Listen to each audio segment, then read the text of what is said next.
Bonsoir à vous, ravi d'être à vos côtés sur Monaco Info à l'occasion de votre journal. Voici le sommaire de cette édition.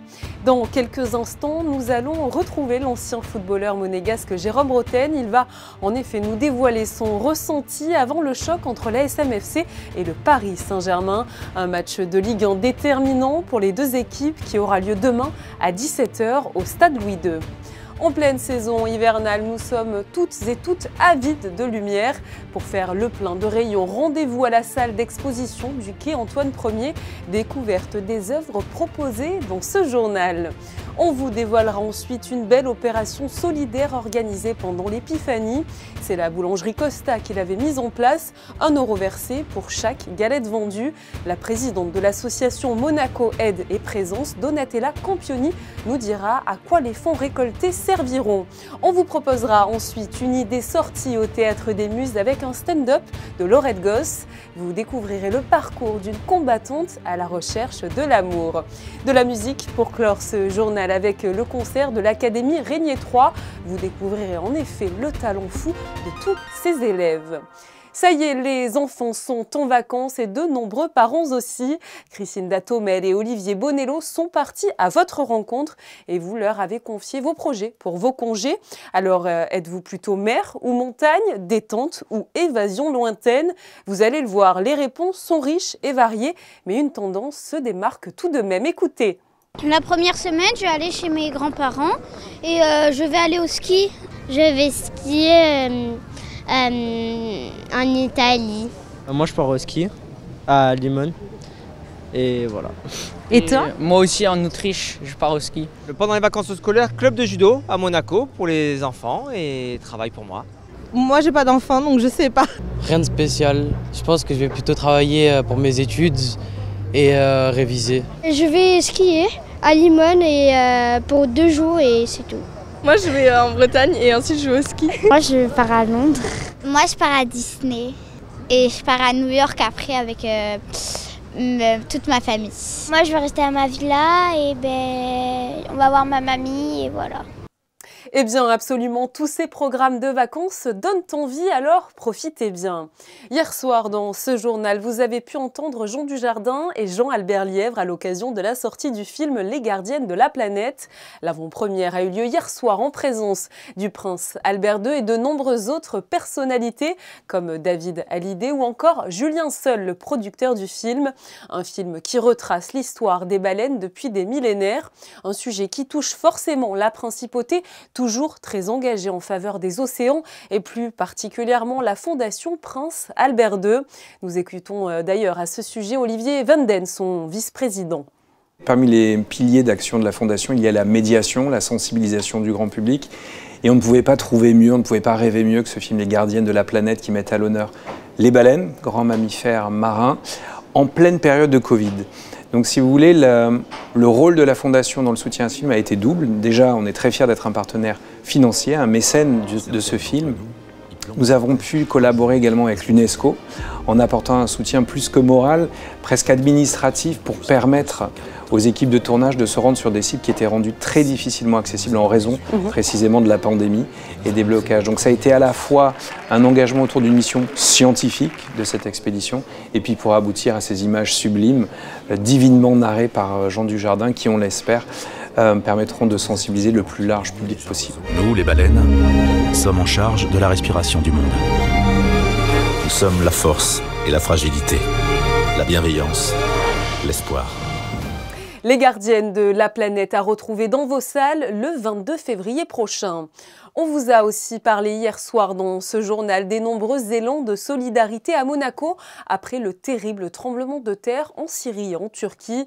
Les dons se poursuivent avec notamment la Croix-Rouge monégasque qui a décidé de débloquer 100 000 € sur ses fonds propres pour venir en aide aux populations touchées. Vous pouvez vous aussi, si vous le désirez, participer et faire un don, soit par chèque à l'ordre de la Croix-Rouge monégasque, soit en espèces déposées au siège, soit sur le site site internet ou par virement bancaire avec le RIB disponible là aussi sur croix-rouge.mc. Du sport pour poursuivre ce journal. Demain, l'AS Monaco FC va recevoir la meilleure équipe du championnat. Le PSG, qui s'est incliné en 8e de finale de la Coupe de France face à l'Olympique de Marseille, risque de vouloir prendre une certaine revanche. Pour décrypter les dernières actualités autour de ce match et plus généralement la saison de l'AS Monaco FC, nous recevons dans ce journal Jérôme Roten, l'ancien joueur monégasque a marqué l'histoire, c'est vrai, du club en emmenant notamment la Principauté en finale de la Ligue des Champions en 2004. Il est désormais consultant. Bonsoir à vous, Jérôme. Bonsoir. Alors, en tant qu'ancien joueur et désormais commentateur sportif, quel regard vous portez sur la saison de Ligue 1 de l'AS Monaco? On parlera de la Coupe d'Europe et de la Coupe de France un petit peu après. Monaco est redevenu une équipe solide là, depuis quelques matchs. Ils ont recollé un peu au peloton de tête à la course à la Ligue des Champions. Et ça, c'est quand même l'objectif du club aussi, de se qualifier de nouveau en Ligue des Champions. Je trouve qu'il y a eu un coup vraiment de moins bien en fin d'année où ils ont pris, avant la Coupe du Monde, quelques claques, dont celle de Marseille, on se rappelle, au Stade Louis II à la dernière seconde. Je trouve que il y a eu du mieux depuis, une prise de conscience, et puis c'est toujours pareil, à Monaco, il ne faut pas s'endormir, il faut toujours aller chercher plus loin, plus haut, et je trouve que là, entre l'entraîneur, les joueurs, il a trouvé la bonne solution pour que le club continue à grandir et à monter au classement. Donc, pour l'instant, c'est une équipe qui est très, très solide. Elle fait partie, sans aucun doute, des 2 meilleures équipes du championnat actuellement. Justement, Monaco, vous le disiez, qui est donc à la 4e position du classement général de la Ligue 1 après 23 journées bientôt et à 10 points quand même du numéro 1, le PSG. Est-ce que les joueurs de Philippe Clement doivent faire mieux pour espérer vraiment recoller en tête au Paris Saint-Germain? Moi, je pars du principe que ce match-là est un vrai tournant, mais que ça soit pour Monaco ou pour le Paris Saint-Germain, parce que on connaît aussi l'importance des Parisiens de faire un résultat positif au Stade Louis II, surtout quand ils viennent de prendre une claque comme ils ont pris en Coupe de France à Marseille. Mais avec une équipe amoindrie, le Paris Saint-Germain n'aura pas la tâche facile. Et à contrario, les Monégasques, vu les absences qu'il peut y avoir du côté parisien, Lionel Messi limite notamment, Lionel Messi. Ouais, Léo Messi, Kylian Mbappé, il y en a d'autres qui peuvent se rajouter aussi.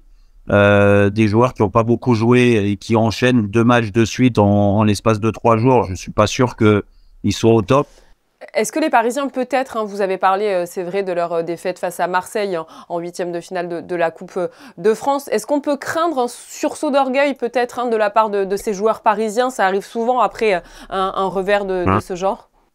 Les Parisiens, il arrive quelques défaites dernièrement. On n'a pas eu l'impression qu'il y a une prise de conscience et qu'il y a en effet une révolte. C'est bien ça qui est dommageable du côté du PSG.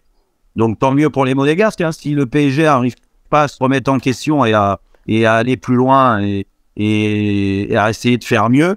Moi, je trouve très honnêtement que le Paris Saint-Germain a un problème physique. Et que dès qu'il y a du rythme dans les matchs, dès qu'il y a une grosse pression, et Monaco est capable de le faire, le PSG a du mal à répondre. Et donc ça, c'est une des clés très importantes du match. Wissam Ben Yedder, on en dit un mot, qui serait un petit peu dans la tourmente avec le fisc espagnol. On ne veut pas commenter les accusations, mais cette histoire pourrait peut-être perturber le joueur qui est capitaine et qui compte évidemment beaucoup pour l'effectif des Rouges et Blancs. Oui, c'est toujours problématique quand vous avez des problèmes dans votre vie privée. Il y a un impact forcément sur l'aspect psychologique pour préparer les matchs. C'est pas facile, mais il faut faire la part des choses. On est souvent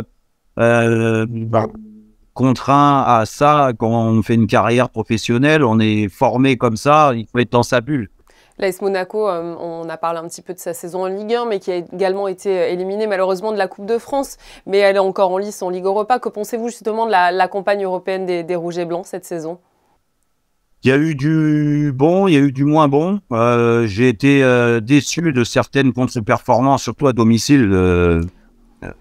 Je me souviens d'une défaite contre Ferencváros, en truc, qui me laisse un petit goût amer quand même.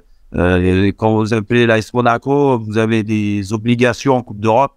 Donc, on doit respecter l'Europa League, tous les adversaires. Et je pense que Monaco se doit de passer déjà ce tour, ce 16e de finale. Et puis derrière, essayer de se sublimer pour amener un engouement spécial. Parce que Monaco s'est toujours nourri de ça. Jérôme, un dernier mot sur le mercato qui s'est terminé il y a une dizaine de jours. Malgré les départs de Benoît Badiachil et de William Goebbels, l'AS Monaco n'a pas recruté le moindre joueur durant ce mercato d'hiver. Une première, je crois, depuis 2005 pour le club de la Principauté. Justement, qu'est-ce que vous en pensez de ça ? Je pense que plutôt que faire des bêtises dans le recrutement, autant pas recruter. Et Monaco, on ne peut pas dire qu'il y a eu que des réussites sur le recrutement ces dernières années. Autant réfléchir à 2 fois avant de recruter un joueur. Moi, je pars du principe que Monaco, par rapport à ses ambitions du début de saison et par rapport à ce qu'il montre collectivement depuis le début de l'année, je trouve que le groupe est assez élargi pour rivaliser avec les bonnes équipes européennes et les bonnes équipes françaises. Merci beaucoup à vous, Jérôme Roten, d'avoir été avec nous sur Monaco Info. Merci et à bientôt. Bon match évidemment à nos Monégasques avec une victoire, on l'espère, tout au bout lors de cette rencontre qui aura donc lieu demain à 17 h au stade Louis II. Victime d'une lourde chute dès le début du Super G des mondiaux de ski alpin ce jeudi à Courchevel, Arnaud Alessandria a été évacué vers l'hôpital de Grenoble. Après examen, l'unique représentant de la Principauté sur le circuit mondial souffre d'une fracture du sacrum qui nécessitera environ 6 semaines de repos. Nous lui souhaitons évidemment un très bon rétablissement. Dans la continuité du plan de maîtrise énergétique mis en place par le gouvernement princier, la consommation électrique de certains locaux professionnels sera réduite. En effet, l'éclairage des façades, des locaux et des espaces professionnels doit désormais être éteint de 23 h à 6 h du matin, à moins évidemment que les commerces soient ouverts ou en activité durant ces horaires. Ces mesures contribueront à diminuer la pollution visuelle et la consommation d'électricité jusqu'au 30 avril prochain. Lors des congés scolaires du mois de février, durant lesquels la circulation automobile est moins dense, des travaux seront effectués sur la dorsale boulevard du Larvoto. Cela entraînera une circulation alternée du 13 au 17 février entre 7 h 30 et 19 h à 2 endroits. D'une part, à proximité du giratoire entre le boulevard du Larvoto et l'avenue de Grande-Bretagne, et d'autre part à la sortie du tunnel IM2Est dans le sens Monaco-Nice. Lumière, voilà le nom sobre mais efficace de l'exposition proposée par le Comité national monégasque de l'AIAP auprès de l'UNESCO. Découverte tout de suite des différentes œuvres présentes au quai Antoine Ier avec leurs créateurs. Un reportage de Christine Datomel et d'Olivier Bonello. Lumière, une thématique intemporelle et universelle reliée à nos préoccupations contemporaines questionnant les ressources énergétiques de notre planète. Une trentaine d'artistes du comité monégasque de l'AIAP présentent donc des œuvres pour cette exposition sur la lumière naturelle ou artificielle, ondulatoire ou corpusculaire, ou encore sur la lumière divine et spirituelle. Je fais une série de labyrinthes, c'est 4 couleurs de labyrinthes différentes. C'est inspiré par les labyrinthes des grandes cathédrales et c'est pour faire réfléchir sur notre destin, sur notre chemin et sur la lumière qui nous attend à la fin pendant. Le thème l'ombre et lumière m'intéressait beaucoup parce que je pratique de l'encre de Chine et selon les traditions, la peinture à l'encre est basée justement sur la recherche de la lumière, la recherche du souffle et la recherche du rythme. Donc également, la lumière effectivement met en évidence des détails, mais ce qui est très important, c'est aussi tout ce qui est caché, tout ce qui n'est pas vu et tout ce que le spectateur va pouvoir deviner. Entre ombre et lumière, les formes se révèlent. Cette année, les artistes invités viennent quant à eux d'Arménie, un pays souvent oublié et pourtant au carrefour des civilisations par sa géographie et encore assez méconnu artistiquement. Une exposition donc à découvrir de toute urgence et qui vient d'ouvrir ses portes au 10 quai Antoine Ier. 1 euro versé pour chaque galette vendue, c'est l'opération lancée pendant l'Épiphanie par la boulangerie Costa pour soutenir les actions humanitaires de Monaco Aide et Présence. Plus de 15 000 euros ont ainsi pu être récoltés. Le chèque a d'ailleurs été remis hier soir à la présidente de l'association. Donatella Campioni est interrogée par Sébastien Borgna. Bonsoir Donatella Campioni. Bonsoir Sébastien. À quoi vont servir les fonds obtenus grâce à cette opération? Les fonds, M. Costa nous a laissé libre de choisir, en fait, parmi tous nos projets.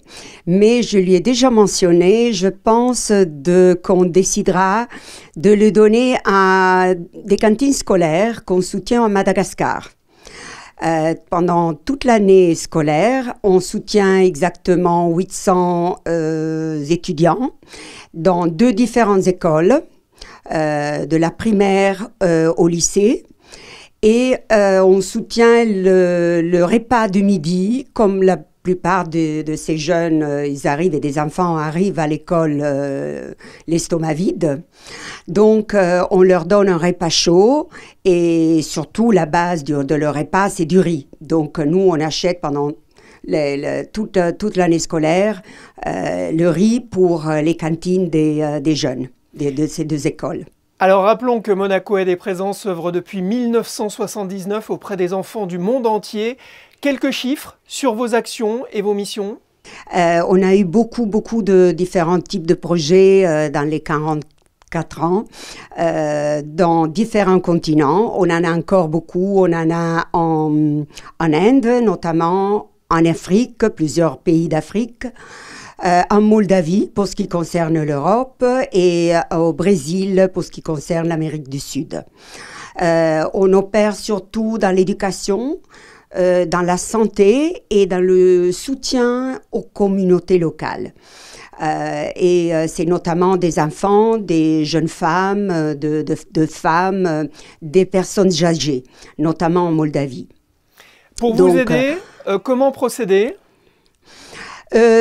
Pour nous aider, comment procéder, c'est de nous faire connaître. Essentiellement, faire connaître cette petite association monégasque qui est très ancienne et très active. Le prince a été toujours à notre côté. Il connaît la plupart de nos opérateurs locaux. Il a voyagé dans nos pays. On a construit des écoles, on a construit des hôpitaux. Et c'est de faire connaître ce qui fait l'association par le public.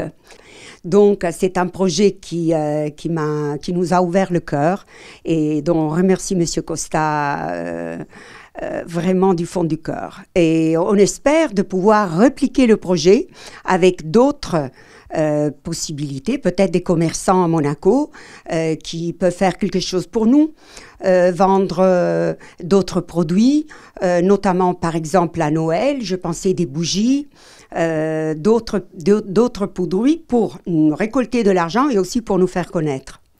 Alors on peut faire des dons à votre association, on peut aussi parrainer un enfant, comment ça se passe? Oui, on peut aussi parrainer des enfants. Nous avons notamment des jeunes filles en Éthiopie qui sont à l'école complètement financées par nous pour éviter les mariages en bas âge, donc mariage d'enfants. Et on soutient 130 filles à l'école chaque année et on les maintient, logement, nourriture, fourniture scolaire, études, pour justement leur donner une opportunité de faire une vie digne et ne pas devoir se marier à 12 ans et être malheureuse toute leur vie. Vous recherchez aussi des bénévoles? On cherche aussi des bénévoles parfois parce qu'on a des actions locales. Donc, notamment, on va dans des hôpitaux, on faisait notamment, après le Covid, on a arrêté, mais on faisait des actions à l'hôpital de Lamballe. Et on allait voir les enfants chaque mois pour leur fêter leurs anniversaires dans certains services de l'hôpital de Lamballe avec les enfants. Ensuite, on fait la collecte alimentaire. Donc, ça, c'est important aussi. On amène les enfants au cirque, des places qui sont très généreusement données par le club allemand, Monsieur Vanis. Donc, on fait aussi des actions locales et on a l'idée de implémenter les actions locales parce que maintenant, il y a de plus en plus besoin, notamment autour de nous, en fait, pas seulement dans des pays lointains. Merci Donatella Campioni pour toutes ces précisions et pour toutes les actions que vous menez avec votre association. C'est très gentil. Merci beaucoup Sébastien, je vous souhaite une bonne journée. À présent, nous vous proposons une idée sortie culturelle avec la pièce Encore au Théâtre des Muses. C'est un seul en scène à découvrir jusqu'au dimanche 12 février. Il y est question d'amour et de désillusion. Fabien Bonilla et Sylvain Péroumal ont assisté à l'une des répétitions. Enfin, un homme qui me parle de sa femme, bon bah tant pis, du demi-sec en plus, mais ça va pas. Moi je déteste les choses à moitié. Tant pis, il me saoule, je me saoule. Allez hop. Sur la scène, pendant près d'1h30, la pétillante belge Laurette Gosse. Elle propose son spectacle Encore en avant-première dans ce théâtre des Muses cosy et intimiste. C'est un stand-up volcanique, comique, sexy et profond. Laurette raconte au public son parcours de femme combattante à la recherche de l'amour, l'homme de sa vie. Mais c'est que ça vaut cher un veau comme ça. C'est que ça vaut très cher un veau comme ça. C'est que ça vaut très cher un veau comme ça. Ah, ça c'est de la viande de qualité. Oui, bon, ça va, Marcel Pierre, merci beaucoup, j'ai entendu, je suis pas sourde. Hein. Il répète tout en boucle, tout 3 fois. Le spectacle a pour titre Encore. On pourrait imaginer évidemment qu'une femme se trouve à la demande d'un monsieur, s'il vous plaît, donnez-moi encore. Mais si vous venez voir le spectacle, effectivement, ça parle d'histoire d'amour ratée, c'est plus drôle. Sinon, si le clown ne tombe pas sur une peau de banane et se fait fort mal aux fesses, pour ne pas dire ailleurs, ça ne rit pas. Donc du coup, le Encore, je vous invite à venir voir de quoi il s'agit. Ce spectacle est parti de discussions entre Laurette Gosse et la directrice du Théâtre des Muses. Laurette lui racontait ses aventures amoureuses, parfois folkloriques. Antea Sonio a proposé donc une carte blanche à la comédienne belge qui a commencé à écrire ce spectacle il y a 4 mois seulement. Eh bien, Laurette est un vrai personnage. Et c'est la raison pour laquelle je lui ai donné cette carte blanche parce que, vous savez, moi, normalement, les stand-up, c'est pas trop mon truc. Ici au Théâtre des Muses, c'est vraiment normalement du théâtre et rien que du théâtre. Mais quand on est face à une personnalité comme celle-ci, je pense que de temps en temps, on peut faire une toute petite concession à l'humour, parce que je savais que dans toutes les histoires qu'elle allait nous raconter, bien évidemment, ce serait drôle, mais aussi et surtout, ce serait profond. Encore est un stand-up de Laurette Gosse, mis en scène par Maxime Dambly. Il est en rodage et proposé en avant-première au Théâtre des Muses jusqu'à dimanche, avant de poursuivre son aventure en Belgique. C'est comme les jolies femmes comme toi, et soudain il enlève son t-shirt et je tombe nez à nez devant le remake de Gorilla in the Brume. L'abominable homme des neiges, le Letty, c'est lui, le dernier homme des Cro-Magnons, je l'ai trouvé, il est là. Avis aux amateurs de musique pour clore ce journal, l'Académie Régnier 3 a proposé hier soir le concert des ensembles. Plusieurs élèves se sont ainsi succédés sur la scène du Théâtre des Variétés. Sandrine Nègre, Marie-Ève B et Alexandre Gougassian ont suivi ce rendez-vous pour vous. Violoncelle, flûte, clarinette, piano, clavecin, saxophone ou encore mandoline et pas seulement. Voici pour les instruments, sans oublier le chant. Le programme était chargé, très riche et varié.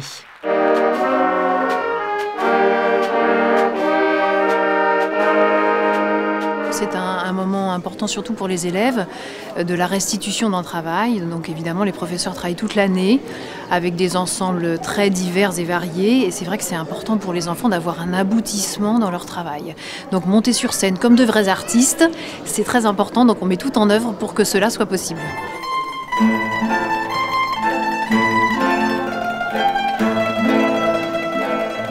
le parrain de Nino Rota. Vous l'aurez reconnu, du gospel, du charleston et bien sûr du plus classique. Tous les styles étaient représentés par plusieurs générations. Parmi les musiciens, des enfants, des adolescents et des adultes aussi. Nous avons rencontré Yanis et Louis quelques minutes avant leur arrivée sur scène. Dans un premier trio, avec clarinette et flûte, on va jouer une tarentelle de Saint-Saëns. Et dans un second, avec clarinette et violoncelle, on jouera un trio de Beethoven. J'aime la clarinette parce que je viens d'un petit village au Mexique, que c'est des musiciens. Et quand j'ai commencé, j'avais 9 ans. Et maintenant, je suis ici à Monaco pour étudier par une bourse que j'ai gagnée au Mexique.